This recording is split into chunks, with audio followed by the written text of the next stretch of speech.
ಅಣ್ಣ ಬರ್ತೀರಾ? ಅಣ್ಣ ಅಣ್ಣ ಏನ್ ಹೇಳಿ? ಬರ್ತೀರಾ? ಇಲ್ಲ ಸರ್, ನೈಟ್ ಎಲ್ಲ ಆಟೋ ಓಡಿಸಿ ಸುಸ್ತಾಗಿದ್ದೀನಿ, ಈಗ ಬಂದ್ ಮಲಗಿ. ದುಡ್ಗೋಸ್ಕರ ಮಾಡ್ತಾ ಇದ್ರ? 100 ರೂಪಾಯಿ ಎಕ್ಸ್ಟ್ರಾನೇ ಕೊಡ್ತೀನಿ ಬನ್ನಿ ಸರ್. ಆಟೋದವರೆಲ್ಲ ಹಿಂಗೆ. ಏನ್ ಹಿಂಗೆಲ್ಲ ಮಾತಾಡ್ತೀರಾ? ಬರಲ್ಲ ಹೋಗಿ. ಮಲಗಿರೋನ್ ಡಿಸ್ಟರ್ಬ್ ಮಾಡ್ದ.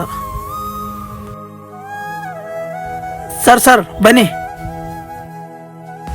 ಆವಾಗ್ಲೇ ನಿದ್ದೆ ಬರ್ತದೆ ಬರಲ್ಲ ಅಂದ್ರಲ್ಲ ಸರ್. ತಗೊಳ್ಳಿ, ಎಷ್ಟಾಯ್ತು?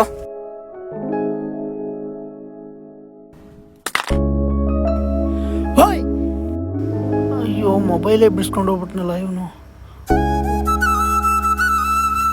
ಹಲೋ, ಇನ್ನು ಎಲ್ಲಿದ್ಯಪ್ಪ? ನೀನ್ ಬೇಗ ಬಂದು ಬ್ಲಡ್ ಕೊಟ್ರೆ ಒಂದ್ ಜೀವ ಉಳಿಯುತ್ತೆ. ಒಂದ್ ಸ್ವಲ್ಪ ಬೇಗ ಬಾ. ಪ್ರತಿಯೊಬ್ರು ಅರ್ಜೆಂಟಿಗೆ ಆಂಬುಲೆನ್ಸ್ ಸಿಗ್ಲಿಲ್ಲ ಅಂದ್ರೆ ಆಟೋದವ್ರನ್ನೇ ನಂಬ್ಕೊಂಡಿರೋದು. ಅವ್ರ ನಂಬಿಕೆಗೆ ನಾವ್ಯಾವತ್ತೂ ಮೋಸ ಮಾಡಲ್ಲ. ನಾನ್ ಮಾತ್ರ ಅಲ್ಲ, ನಮ್ಮೆಲ್ಲ ಆಟೋದವ್ರು ಹಿಂಗೇನೆ. Sorry sir. ವೆಲ್ಕಮ್.